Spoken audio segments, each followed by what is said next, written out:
In this tutorial, I'm going to teach you how to play And Can It Be with a simple fingerstyle guitar arrangement. So this song is in the key of D, and here in measure 1, we're starting on the left hand with a D chord, but the high E string is open. On the right hand, for most of the song, we're going to use our thumb to play bass notes on E, A, and D, and index on G, middle on B, and ring finger on high E. I call this position 1. Later we'll go to position 2 where we move everything up. And there's even a section of the song where we move down a string. Measure 1 though goes like this. Alright, so that's real simple. Measure 2, we have a D/F sharp. So what we're doing here is we have our thumb over to play that bass note. And we're holding a D chord, but we're gonna hammer on the high E string with our middle finger. So you pluck it once, and then you have that second sound with a hammer from the left hand. And then we do we go up here to the 5th fret. Alright, so here I'm using my pinky for 4. And then here I'm using my index finger for 1. So that's 1, 2, 3, 4. So the numbers on the bottom tell you the fingerings for the left hand. And then the letters on the top tell you the fingerings for the right hand. So this is P, I, M, A. So what I'm doing here is I'm playing that with my index finger. And then I have an open string that I play with my middle finger on the right hand. And we have an A7. So to make this smooth, you go to the A7 right when you play the open B string. See that? Right when I play that open B string, I lift up my index finger and get ready to play that A7. And you'll do this type of stuff a lot in this arrangement. Okay, measure 4, you just have a D chord. Measure 5. There you go again. So here's an open string here, and you need to lift your finger up to be able to prepare and play that A chord right when you play the open high E. Right?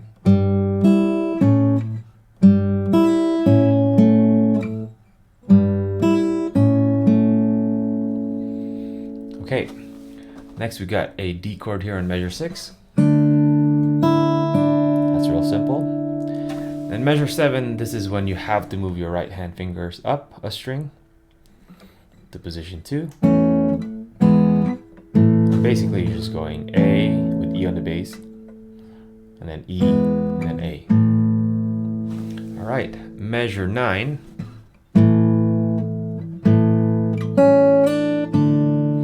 So on the left hand, basically you have this A chord.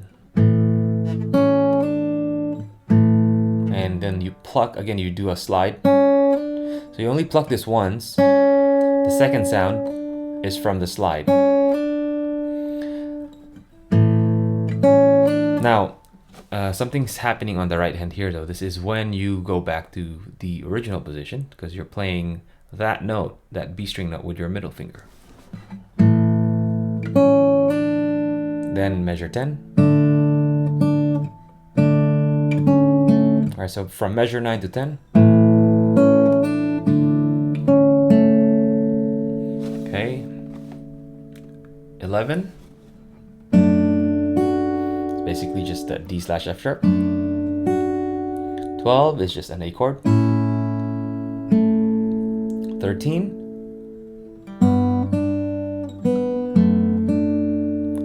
Alright, so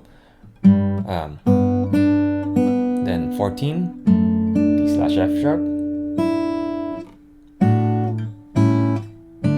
So 15, you just have a D chord, the A7, and then 16 back to D. Alright, so that's the easy part. Let's go to the second half of this, measure 17. So here we have an arpeggiate technique, which is what this squiggly line means. So instead of playing all the strings at once, you play them one at a time. So starting with the thumb, going to the middle, thumb, index, middle, ring. And you basically play it as an arpeggio, but you play it really fast. Right? Okay, so instead of, you go like this. All right, measure 18. You know that chord already. All right, here, from 18 to 19, it looks like you should play this note with your middle finger, right? But no, we're gonna play it with our index finger. Why? Because this middle finger is what you'll use to play the bass note. And if you use that middle finger there, you'd have to kind of choke it and prematurely finish that note to go to that bass note to play this. So what we're gonna do to solve this problem is we're gonna use our index finger instead. There you go. Now you don't hear the choking of the note.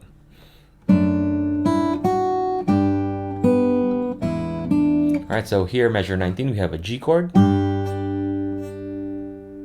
then E. I'm not doing the whole E shape here. I'm just doing my index finger on the first fret G string, and then pinky, and then we're back to A. All right, so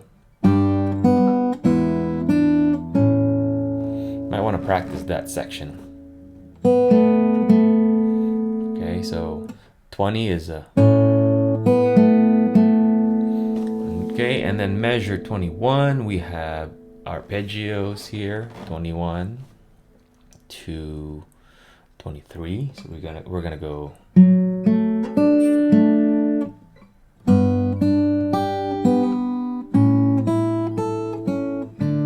Okay, so 21 first, it's just D with F sharp on the bass. Okay, so thumb, index, middle, index. Now when you're playing this and when you're going to this G chord, to make this sound smooth, you gotta hold on to this note. Because there's a tendency to, when you go to that G chord, you kind of release this note. And again, you hear that break in the music. And if you don't want that, if you want to reduce that, you want to hold this note and overlap it when you play this measure here in 22, that first beat there. You hear that?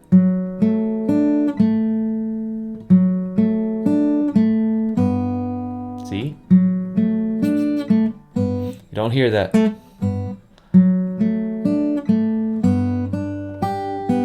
Okay, so that measure 22 is just a G chord.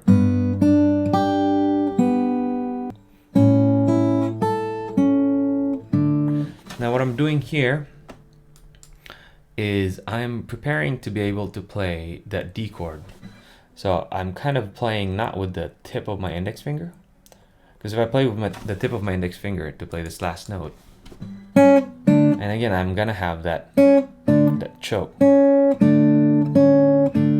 So I use more of the flesh, the pad of my index finger, and I kind of just roll like this to get to that D chord. But you can play it this way if you want to. That's fine. But if you just want to reduce the choppiness, then you can use this technique, that rolling technique.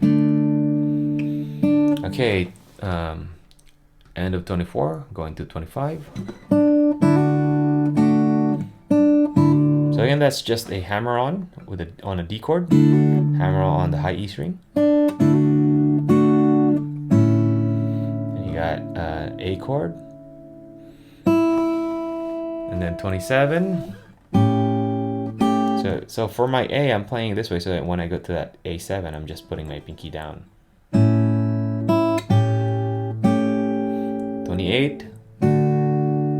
Okay, now here, from measure the end of 28 all the way to 30, we're gonna move our right hand fingers down a string. So now your thumb will play the G string, index will play the B, and middle finger will play the high E string. So we go.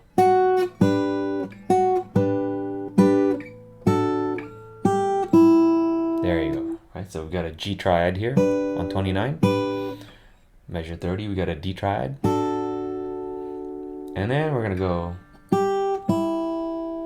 there at the end of 30. Now, second to last measure, measure 31, we go back to D and back to position 1.